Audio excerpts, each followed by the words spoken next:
ಅದರ ಹಿಸ್ಟರಿ ಏನು, ಅದು ವಾಟ್ ಇಸ್ ದ ಇಂಡಿಕೇಶನ್, ಏನು ಹೇಳುತ್ತದೆ? ಈ ಚಾರಿಯಟ್ನ ರಾಜಕೃಷ್ಣ ದೇವರಾಯರು ನಿರ್ಮಾಣ ಮಾಡ್ತಾರೆ.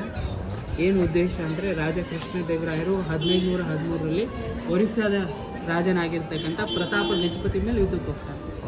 ಆ ಯುದ್ಧದ ವಿಜಯ ನಂತರ ಒಂದು ದೇವಾಲಯನ ಭೇಟಿ ಕೊಡ್ತಾರೆ.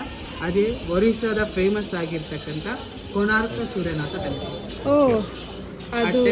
ಪೂರ್ತಿ ಚಾರಿಯಟ್ ರೂಪದಲ್ಲಿ ಕಟ್ಟಿದ್ದಾರೆ. ಅದನ್ನು ಇನ್ಸ್ಪೈರ್ ಆದಂಥ ರಾಜಕೃಷ್ಣ ದೇವರಾಯರು, ನಾನು ಈ ರೀತಿ ರಥವನ್ನು ನನ್ನ ರಾಜಧಾನಿಯಲ್ಲಿ ನಿರ್ಮಾಣ ಮಾಡಬೇಕು ಅಂತೇಳಿ ಆಸೆಯನ್ನು ಮಾಡಿಬಿಟ್ಟು ಈ ಚಾರಿಯಟನ್ನು ನಿರ್ಮಾಣ ಮಾಡ್ತಾರೆ.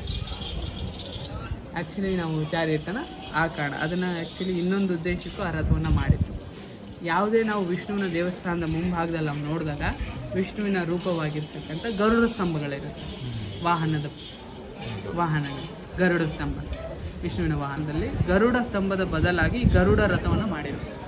ಒಳಗಡೆ ಈಗಲೂ ಕೂಡ ನಮಸ್ತಾಸನದಲ್ಲಿ ಗರುಡ ನಮ್ಗೆ ಕಾಣಿಸಿರ್ತಾರೆ. ಈ ಭಾಗದಲ್ಲಿ ಶಂಖಚಕ್ರಗಳಿದೆ, ವಿಷ್ಣುವಿನ ತಿಲಕವಿದೆ.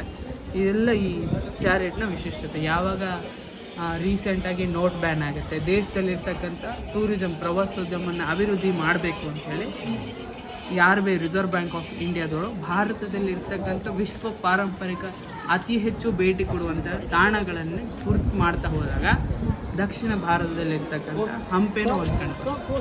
ಈ ಹಂಪೆಯನ್ನು ವಿಶ್ವವಿಖ್ಯಾತದಲ್ಲಿ ಒಂದಿದೆ, ಇದನ್ನು ಕೂಡ ಪ್ರಿಂಟ್ ಮಾಡಬೇಕು ಅಂತೇಳಿ ಮಾಡಿದಾಗ ನೋಟಲ್ಲಿ.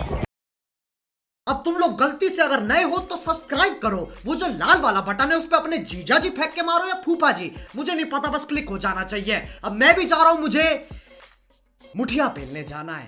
बाय।